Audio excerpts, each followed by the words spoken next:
So you've decided to pick up the bass guitar. Congratulations and welcome to Club Cool, because bass players are the coolest. Learning an instrument can feel overwhelming. There's so much out there when it comes to learning an instrument, like music theory and amplification and all the pedals. In this video, we're throwing all of that out the window, and we're gonna get you from 0 to 1, where you'll be rocking out on your first song by the end of this video. If you're new here, I'm Savage Fridays. I love making videos about music and being a creative and other life topics that sometimes sneak in here. If you like videos like this, go ahead and subscribe. It really helps me know to keep going. Okay, onward, let's go. Your first bass lesson. Bass guitar is an electric instrument. See those? See this input right here? That's an electric input. So we need to plug in the cable ASAP. We're plugged in, we're ready to go, but let's talk first about amplifying the sound before we get into everything on the bass guitar. So you're always going to want to rehearse and practice and do your learning with the amp on, since it's an electric instrument. You're gonna need what's called a practice amp or a combo amp. They're usually smaller in size, and they're really just for you turning on all the time and noodling and rehearsing. They're not for the big shows. This is the Ampeg BA110 Rocket amp. I like it because you get a lot of high end out of a 10-inch speaker, and it helps you understand tone, which is part of your learning journey. But pay attention here to getting an amp that has an auxiliary input and a place to plug in your headphones. With an aux port, I'll run a computer in, or I'll run my phone in there and play the song I want to play along with through the amp, so that my playing is really integrated with the music itself. So let me tell you the truth about being a bass player. If you live in an apartment building like I have in New York and Los Angeles, you're gonna get to know all of your neighbors, because bass travels through the floors and the walls. So headphones can really help keep the noise level down, but still allow you to practice and have fun and rock out. And just so you know, this style practice amp is not what you're gonna take out to your eventual first gig if you get to that point. Don't be like me, where I brought the 50-watt amp to my first gig, which is a backyard barbecue. I burned holes into my 2 fingers strumming so hard trying to get volume. That's not enough wattage to play over a loud band. But 50 watts is great for your home setup and just getting started. Finally, on the gear front, you're gonna want to get yourself a fun little tool like this. This is a metronome. You can buy it as a separate device. You can buy it as an app on your phone. And what a metronome does is give you a steady click at any time tempo. This is 80 BPM, that's beats per minute. A lot of my bass learning came down to putting this on, setting it on the table, and starting my wood shedding.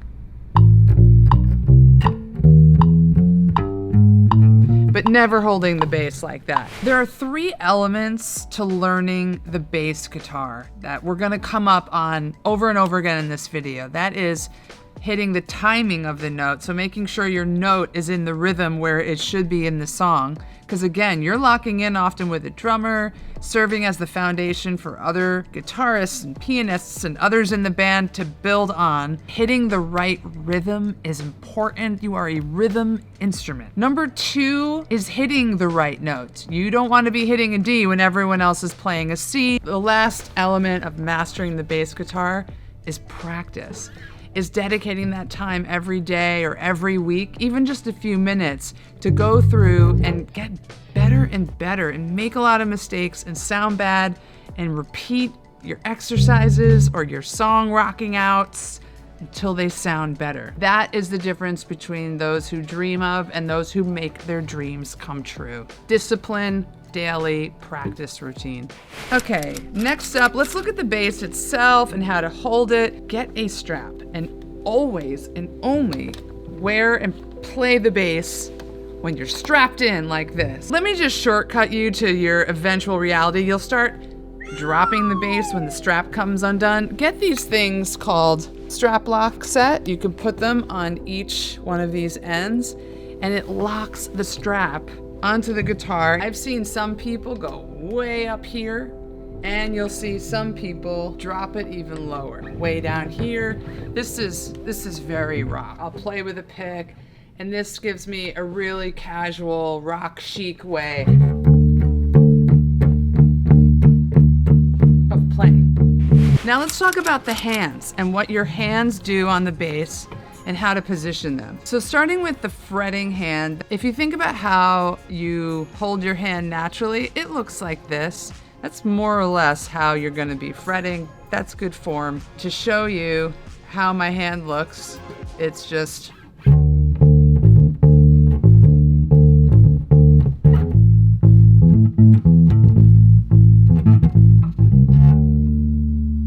As for your right hand, this is the hand you're going to finger the strings with, play them, strum them, or use a pick on.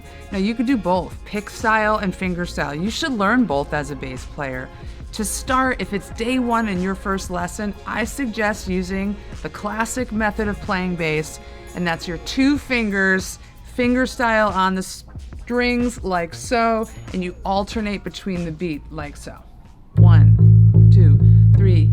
Look at my fingers alternating on the notes. Can't you just hear the drums? Let me pull up some drums.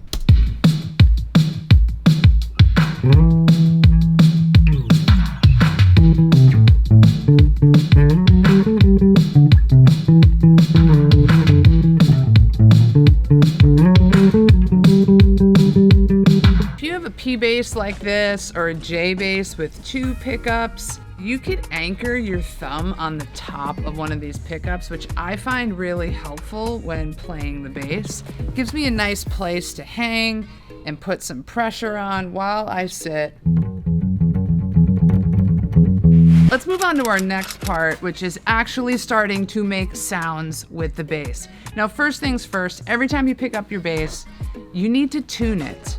Using your tuning heads. Get yourself a tuner. You know these Snarkman tuners? They're pretty cool. They clamp right on to the top of the guitar and they sense the vibration of the note, and you play the string and turn the knob until that meter is in the middle.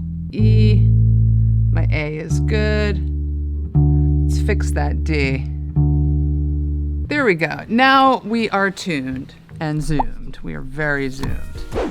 Tune every time you play, tune in between songs, especially depending on the condition of your bass or the climate you're in. Your bass might go out of tune a lot. You might hit the pegs, so retune every once in a while. I don't recommend tuning by ear, at least not if you're new or if you're not Charlie Puth, who has perfect pitch. Here's a C sharp. Here's an F sharp. Here's a B. Here's an... We're not getting into music theory or notes or anything. To start learning the bass, you don't need those, but you do need to know that this is an E on your lowest, thickest. This is an A. This is a D. This is a G. You need to know that, so when you're tuning, you know which way to have the meter go. We're almost to the point where you can play a song, I promise. If you can memorize locations on a neck and breathe and count a little bit, you too can be a bass player. I didn't really know what I was hitting for the first year or so on the bass. I would memorize all the locations, and then my brain would start putting together like, oh, we hang out on the 5th fret a lot. And that's because it's an A, and the A is a very common note. Okay, but no notes, no notes. Theory, get out of here, music theory. Get out. Sorry, man. Okay. Get out! There's dots on mine, on my neck here, on 3, 5, 7, 9, 12. Each bass is different. Some of them put it on the front of the neck itself. Some have different shapes. My Rickenbacker has shark fin fret markers on them, very cool looking. These will help navigate you when you're playing. You're like, I have to get to the 5th fret. You can see it on the top or you can see it on the board. Now, when you hit the note on a fret, you're holding the string down and it's really close to the fret bar at the end before the next fret. So if we find out that the song we're about to learn is on the 4th fret on the 2nd string, we're gonna play that almost to where it meets the 5th fret. There, pretty close to the fret bar. And look, when you're starting out, this is gonna hurt. You have to callus your finger. And when you play that, sometimes you're just not gonna hit it hard enough and it's gonna die, or it's gonna do that buzzing sound. That's all normal. Just keep trying to find that sweet spot with the right pressure after you build your calluses. Breathe and exhale. And that's a lot of the game of the learning, is getting your fingers calloused and used to the pressure needed to get clear notes with no click. Now, you can play all sorts of notes when you're playing the bass. Those were long notes I was just playing. But sometimes songs will have a shorter note. And you're gonna mute that string and note out very quickly with both hands or either hand. I'm using my fretting hand to bring the string up and my fingering hand to mute the string down here. And that's gonna be really important, the length or the duration of the notes. As you get to learn songs, it's part of the rhythm. What is the duration of that note that you play and hold or not? This is one of the first songs I learned on bass. It is called Where Is My Mind by the band The Pixies. If you've seen the movie Fight Club with Brad Pitt, you know this song. Now, first things first, when you're learning a song on bass, you could search for the bass tab, short for tablature, and get a really nice cheat sheet on how to play this song. Okay, so you can come online and search for any tab. I'm gonna do Where Is My Mind bass tab. You can also look on YouTube if you want the visual and the audio learning experience. So let's look at this first one, Where's My Mind bass tab. Ooh, this is a beautiful tab. First of all, they're telling you the tempo of the song over here, which is 81. With my feet in the air and your head on the ground, you can get the feel of the song there. So 81. And then you see numbers on these little brackets.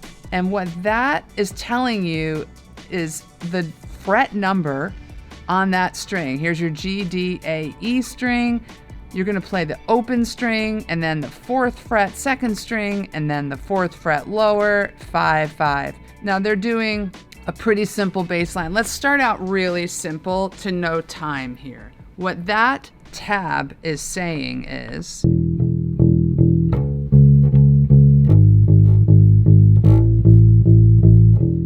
now put on the song, pull up the tab, run the song into your amp, and you're in the Pixies, my friend. It is that easy to get started. Now you might need to get started memorizing the tabs, the numbers, the locations off of bass tabs online or using YouTube tutorials, playing the song and just slowly and steadily doing it a billion times until it sounds better and better. And I promise your brain starts to remember, and your muscles and your hands start to remember, and your ear starts teaching your brain what's what. And so the more you repeat, the more you build this foundation to keep playing and getting better and becoming a bass player. Okay, that's really it for your first bass lesson. Done and dusted. Out of this world. Hope you enjoyed your first bass lesson. Comment below if you want to share a piece of your practice routine or something you learned along the way on your journey mastering the bass guitar. See you guys out there on the next one. Keep rocking until then.